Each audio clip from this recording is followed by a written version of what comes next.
it's still very Tool, but it even has more like older Tool. Because one coworker once told me, he's like, yeah, Tool, deep music, Prison Sex is the name of their one, and Finger Deep, like, you know, and he's making fun of it. I'm like, it's a parody. They're like, it's ironic. Like, he's most of the time making fun of stuff that is that, you know. So Maynard is really sarcastic. But I like Lateralis because it's like it's melodic enough, but the lyrics are real poetry and very deep and like very philosophical. And like if you're a musician, you understand that the time signatures and the patterning of the songs is challenging. Like, you know, when we sing a song, it's usually 1, 2, 3, 4, and keep doing that beat. But what they do is like unbelievable.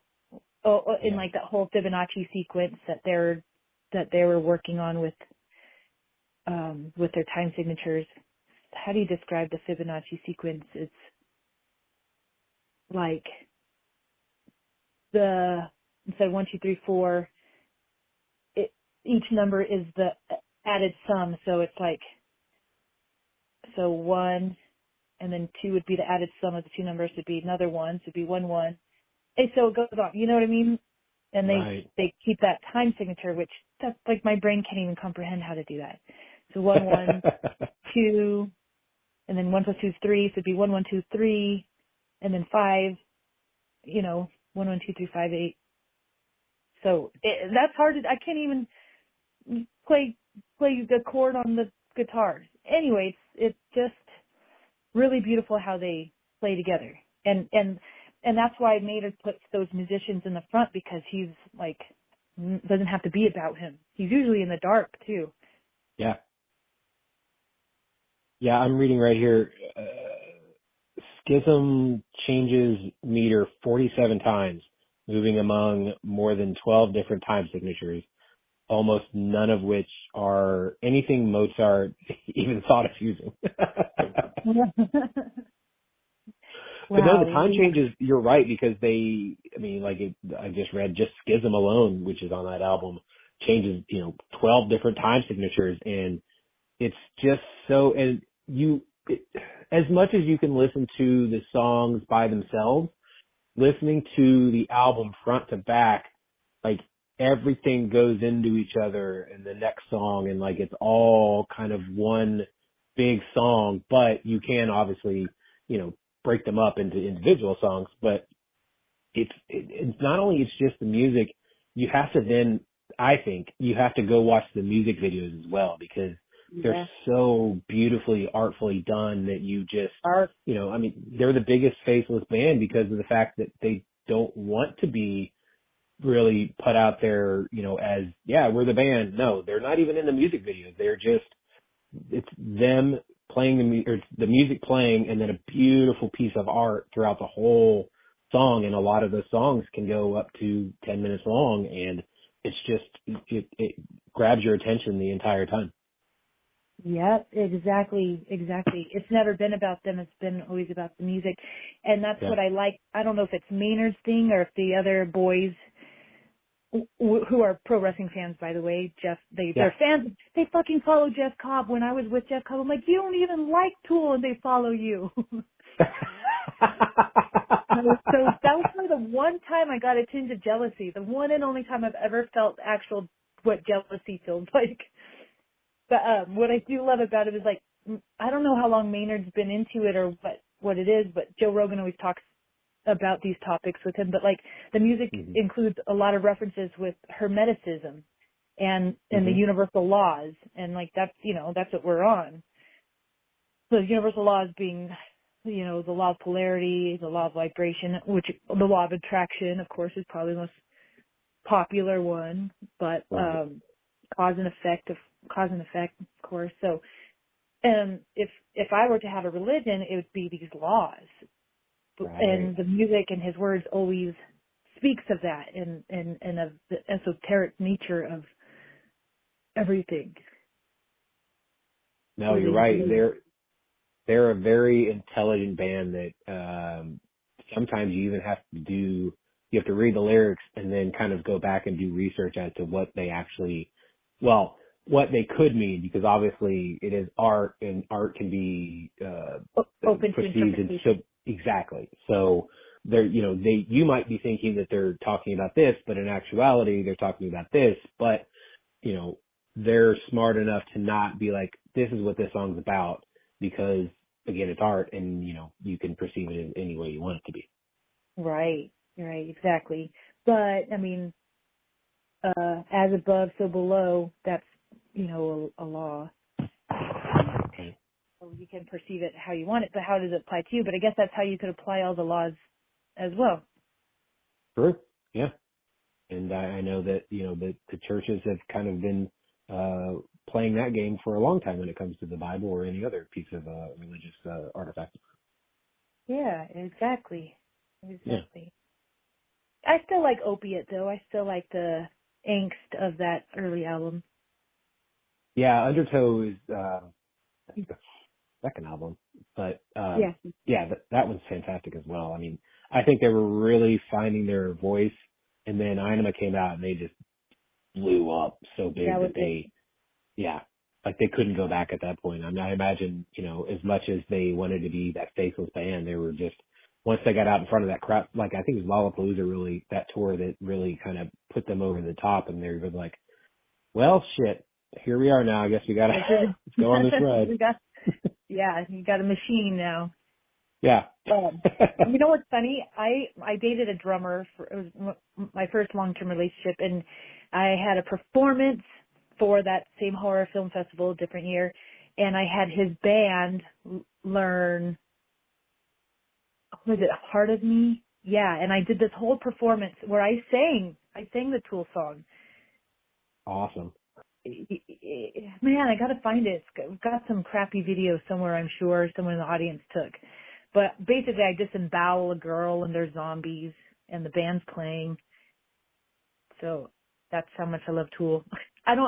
Certainly can't sound like Maynard, and they certainly didn't sound like Tool, but I think it's Part of Me. I think that's what the song was. I can't believe I forgot. I have a short-term memory thing going on, like, with lots of stuff. Yeah, it's fine. I mean, it's something you got to continue to work on and try to find different triggers so you can actually uncover this stuff.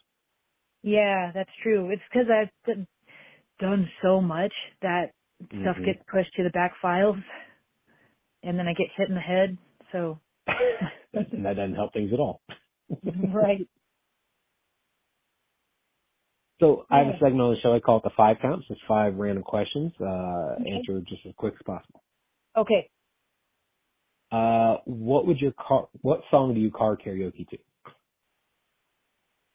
Welcome to the Jungle, Guns N' Roses. Oof, that's a good one. If you owned a liquor company, brewery, winery, or coffee shop, which one would it be and what would the name be?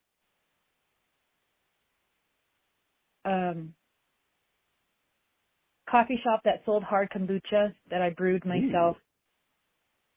Nice. And it would be Come Get Some. Oh, I like that. That's a really good name. Thanks. What are 3 things people would not expect about you? Oh, I've thought about this before. People would be surprised. Geez. That I worked as a stripper at over 40 clubs in the United States. Jeez. Nude and or topless. Did anyone know that? I don't know, but I just started talking about it because I don't care. Good for you. Yeah. I don't care anymore. See, I told you done weird shit.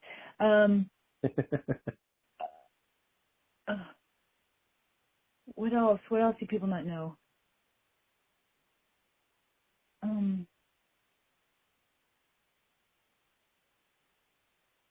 I I don't know. I don't know what they'd be. I swear I thought of this too. I'm like, oh, nobody would ever guess that, would they? I guess I don't want it to be about stuff I worked, but like No, I did do a lot of weird jobs. Like I was a flooring installer for a couple years too. Oh, Helper. that's not fun. Just helper. I like tile and laminate, not carpet. Okay. Yeah. But that's not exciting. It depends on who you're talking to. Oh, the other thing is maybe not so surprising, but of all the stuff that I've done, all this random shit in my life, the only thing I've ever wanted to do really, except continue to travel the world, is be a singer in a band. That's all I did since I was 4 years old. I just wanted to be a singer in a rock and roll band. Maybe next chapter. There you go. I mean, you did it once. You can easily do it again. I did? You just said you sang that Tool song. Oh, I mean, that was just for performance. I mean, like, have a real band. Oh, well, I mean, that's still at least doing it. It's more than most people have done. Yeah, okay, I guess so. I'm going to have to come up with better answers, though, for this, because I know there's some random interesting things that sometimes I'm surprised by. Well, if you think about them before this gets released, then you can easily shoot them over, and I'll put them in the intros. Yeah, okay. There you go. Who or what inspires you? My parents. That's awesome. And what would you tell your 17-year-old self? Oop. Wait, say about my 17-year-old? What would you tell your 17-year-old self?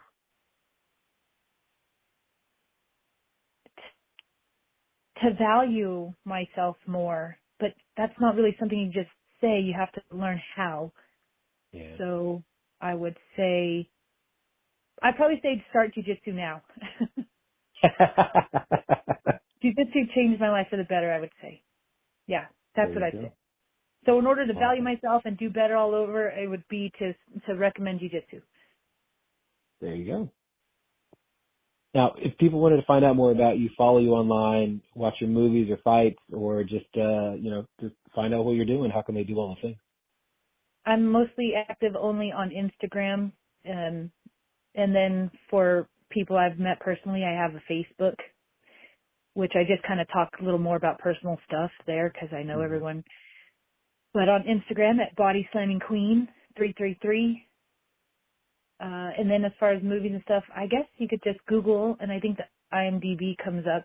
But as far as the movies go, I'm not sure where you could find some of these movies. There's like 2 big movies I've filmed since being here in Vegas with some big production companies that I'm not even sure if they're done.